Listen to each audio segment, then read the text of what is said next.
This is the most common mistake I see actors make in auditions. So I'm a professional TV writer and showrunner. The showrunner is the person who chooses which actor gets the part. So what happens is an actor will read for a casting director. The casting director works for the show. And the casting director will bring the top 5 or 6 actors, say, for a part, to producers. Producers are basically just high-level writers, including the showrunner. And so you want to make sure you give the producers what they want so you can get the part. Initially, if you're just starting out, you're just going to read for like 1 or 2 lines. Waitress number 2. So not that challenging. Hopefully you can get it. But once you have a couple of those under your belt, you can start auditioning for kind of juicier parts, 1 or 2 scenes. You're not going to be auditioning for the lead of whatever movie or whatever, or a TV show. You have to build up your credentials in order to get that.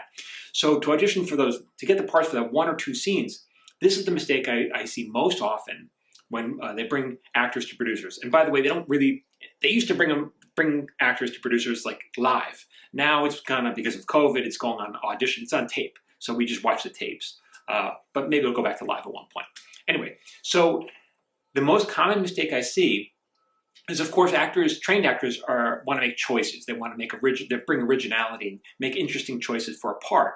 But you don't want to go so far off the rails that you are not servicing the story. So every part, when you have a smaller part, it's not really about creating the most interesting character or weird choices that you have, because you're really there as a device.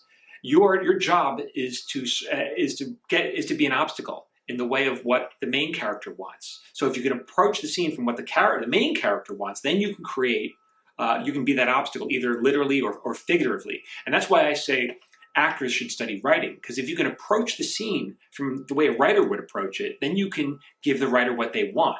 And the writer is the person who chooses the actor for the part. Right? So you want to approach it from that. How are you getting in the way of what the main character wants? So you're not going to be so interesting. Sometimes actors, they approach it like, how can I make my character so interesting they will bring me back for another part or give me a recurring? If that's what you're thinking, you've already lost the role. Your main job is to be in service of the story. Okay? For more on how to do that, or if you have other questions, please leave them in the comments and subscribe and follow me. I'll address them in future videos at Michael Jamin Writer.